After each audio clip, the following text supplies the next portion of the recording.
My sister claimed I was a danger to my own kids, so I made sure she lost custody. I'm a 34-year-old single father with two amazing kids, my 8-year-old son and my 5-year-old daughter.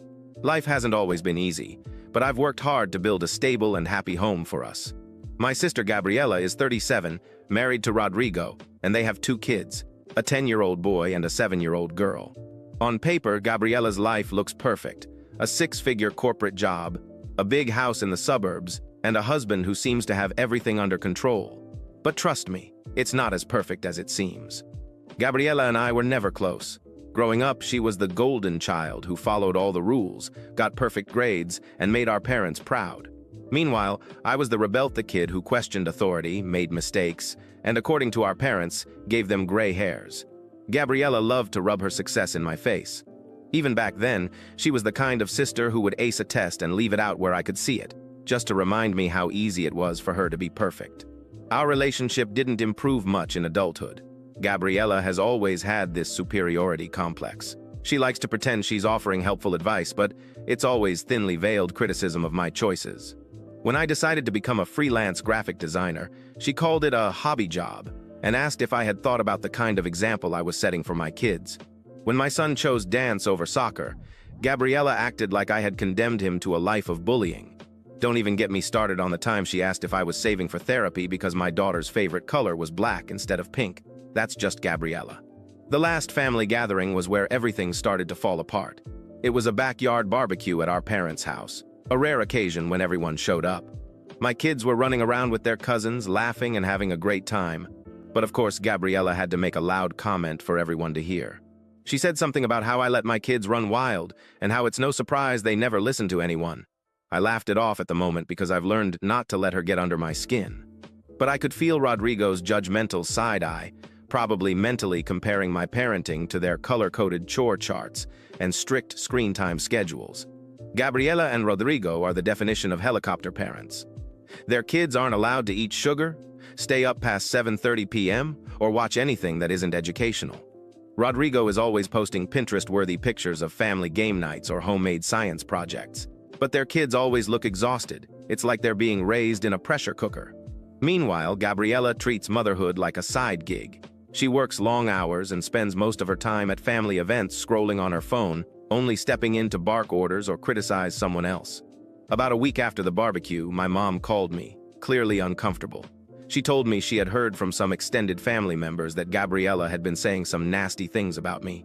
Apparently, she had been telling people I was unfit to be a parent because I was too lenient and that my unstable lifestyle would ruin my kids. She even hinted that someone should call Child Protective Services CPS before it was too late. I was stunned. It's one thing to criticize me to my face, but to go behind my back and say things like that, bringing CPS into it, that's a whole new level of betrayal. A few days later, my worst fear came true. There was a knock at the door, and standing there were two CPS workers. They said they had received an anonymous report about unsafe living conditions and neglect. My heart was racing, but I let them in. They were polite but thorough, asking questions about everything from my kids' diet to their sleeping arrangements. They even spoke to my son and daughter who, bless them, were confused but cooperative. After about an hour, the workers told me everything looked fine and they would be closing the case. Still, the experience left me shaken. At the next family event, I decided to confront Gabriela. I didn't accuse her outright, but I asked if she knew anything about the CPS report. She smirked and said something about how people only want what's best for the kids and how sometimes it takes an outsider to see the bigger picture. It took all I had not to scream. My parents were furious when they found out, but refused to cut ties with Gabriela, saying it was important to keep the family together. Rodrigo, of course, stood by his wife, claiming they only acted out of love because I was too selfish to put my kids first. That's when I knew I couldn't trust them. I started keeping a record of everything, every passive-aggressive comment, every questionable thing I noticed about their parenting. At family gatherings, I paid closer attention to their kids, who seemed more withdrawn each time I saw them. I didn't know where this was going, but I knew one thing for sure. I wouldn't let Gabriela and Rodrigo get away with this. Things started to unravel shortly after the CPS visit. One night, as I was going through my messages, I got a notification from someone I hadn't spoken to in years. It was an old friend of Rodrigo's, someone who had been close to him before he married Gabriela but had drifted apart. That's when everything began to align in ways I never expected. Rodrigo's old friend's unexpected contact initially seemed harmless, but our conversation left me with a sense that things could change. He told me that before he drifted apart from Rodrigo, he knew some things I would probably find interesting. I didn't have to press much for him to open up. Apparently, Rodrigo had skeletons in his closet. Early in his marriage to Gabriela, he had an affair with one of her co-workers. Although the affair was short-lived, it caused a quiet scandal within Rodrigo's social circle, which was likely the reason he cut ties with this friend. Gabriela knew about the affair, but chose to sweep it under the rug to maintain the facade of a perfect couple. It seemed that Gabriela believed their professional success and impeccable social media presence were more important than addressing the real issues in their marriage. This information felt like a key to me. It wasn't just about the affair, but about how far they were willing to manipulate the narrative to appear perfect. I knew I couldn't just use this information directly, but it gave me a new perspective. I started observing Gabriela and Rodrigo more closely, the way Rodrigo interacted with other women, the smiles he gave to female staff at family events, even the comments he made when he thought no one was listening. Slowly, the masks they wore began to crack, at least in my eyes, and I was determined to use this. Meanwhile, I kept documenting everything. At family gatherings, I sat with their children, trying to understand what was happening in their home.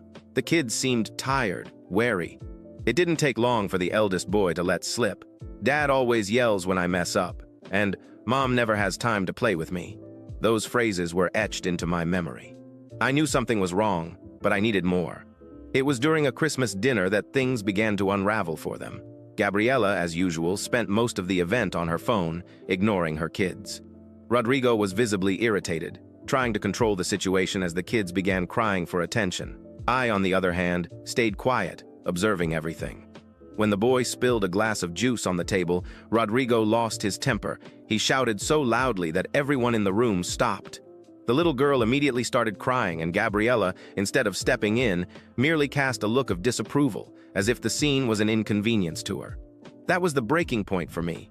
In the moment, I said nothing, but it strengthened my resolve. I knew that if it were my family, CPS would have been involved again. So why shouldn't it be the same for them? I decided to act. Using what I had documented and the conversations I had with their children, I contacted a lawyer friend. I explained the situation, and he guided me on how to proceed. I filed a detailed report describing the suffocating environment those kids were being raised in. It wasn't an easy decision. Part of me knew this would cause a huge rift in the family, but another part, the part that remembered the sleepless nights after my own CPS visit, knew it was the right thing to do. It didn't take long for the consequences to start unfolding. A few weeks later, while I was dropping my kids off at school, I received a message from my mother. Gabriela was hysterical because agents were investigating her home. Whether it was irony or poetic justice, it felt like their world was finally crumbling. The agents uncovered much more than I could have imagined. It wasn't just the emotional pressure Rodrigo and Gabriela placed on their kids, but also the peculiar conditions they lived under. While the house appeared pristine for visitors and photos, the children revealed that they spent most of their time in complete silence, terrified of upsetting their parents. The strict rules and constant yelling were suffocating. Rodrigo was called in for questioning, and Gabriela, for the first time, had to face the consequences of her emotional neglect. When the news spread among relatives, Gabriela and Rodrigo's perfect image shattered. My mother tried to mediate the situation, but I was beyond reconciliation. Gabriela tried to confront me, accusing me of destroying her family, but this time, I didn't hold back. I told her everything though she had no right to judge me as a parent when her own household was in shambles, how she used the mask of perfection to hide her flaws, and most importantly, how I would never forgive her for involving CPS against me without valid reasons. The following months were tough for Gabriela and Rodrigo. The CPS investigation revealed that while there was no physical abuse, the emotional environment was harmful to the children. They were mandated to attend family therapy and were supervised by social workers. The kids began spending more time with our parents, which ironically helped them open up more. I continued focusing on my children, determined to give them the home they deserved, but with the satisfaction of knowing that, this time, justice had been served. And Gabriela? Well, she never managed to regain the image she valued so much. Her marriage to Rodrigo began to fall apart, and the criticisms she once directed at me were now aimed at him. It was like watching a house of cards built on lies collapse, and for the first time in years I felt like I could finally breathe in peace. What happened next was a slow but inevitable downward spiral for Gabriela and Rodrigo. The CPS investigation forced them into supervised therapy sessions. However, what should have been an opportunity for them to rebuild became the beginning of the end. Gabriela struggled with being under a microscope, and Rodrigo couldn't handle losing control of the narrative they had worked so hard to maintain. Their marriage started to crumble irreparably. But unlike what Gabriela might have expected, I had no interest in their personal crises. For me, the children were what mattered. Even though they were still in their parents' custody, I knew their living environment had changed. Social workers visited regularly, and Gabriela and Rodrigo's behavior was being closely monitored. They no longer had the luxury of hiding what truly went on. A few months later, during a family gathering, my mother tried to convince me to reconcile with Gabriela. According to her, the family needed to stay united. Gabriela, sensing the chance to make herself the center of attention, seized the moment to try to flip the narrative once again. With a cynical smile, she said, "If you had focused on improving your own life instead of trying to ruin mine, maybe you wouldn't have wasted so much time." I didn't hold back. Ruin your life? Gabriela, you did that yourself. You chose to prioritize your image over your children. You decided it was more important to appear perfect than to actually be a good mother. And instead of taking responsibility for your mistakes, you attacked me. You threw stones at my house without realizing yours was made of glass. She tried to argue, but for the first time, the people around us weren't on her side. Rodrigo, usually silent in these situations, looked visibly uncomfortable. It was no longer possible to sweep the truth under the rug, and everyone knew it. Gabriela began raising her voice, but my mother, who had always been lenient with her, interrupted. "Gabriela, enough. You need to stop blaming others for the consequences of your choices." That moment was a shock. My mother, who had always tried to keep the peace, finally acknowledged what everyone already knew. Gabriela wasn't a victim of anything except her own actions. A few months later, the news began to spread. Gabriela and Rodrigo's marriage officially ended. During their divorce proceedings, details that had only been whispered among relatives came to light. Rodrigo tried to use Gabriela's failings against her to gain an advantage in the division of assets, while Gabriela did the same to him. Both were willing to play dirty, but in the end, there wasn't much left for either of them. The house was sold to pay off debts, and the children were sent to live with my parents while their parents tried to piece their lives back together. I, on the other hand, was in a better place than ever. My kids thrived in a home filled with love and freedom. I had managed to expand my work as a graphic designer and was finally in a comfortable position, both financially and emotionally. It hadn't been easy to get there, but every step was a reminder that I had done what was right. Gabriela attempted to reach out to me a few times. Vague messages, usually disguised as apologies, but never truly sincere. I ignored them. Surprisingly, Rodrigo did the same. Perhaps he realized, far too late, that Gabriela had never been as perfect as he believed. A few years later, I saw Gabriela and Rodrigo's kids again at a family reunion organized by my mother. They seemed happier, more relaxed. They even thanked me shyly for everything I had done. That's when I realized that despite all the chaos, what truly mattered was that they were okay. Somehow, I had managed to protect not only my own kids but theirs as well. As I watched them playing in the backyard with my children, I felt a peace I hadn't experienced in years. Gabriela and Rodrigo had destroyed themselves, but the impact of their choices wouldn't last forever. The children still had a chance at something better. In the end, it wasn't about revenge. It wasn't an act of hate. It was a fight for the truth, for what was right.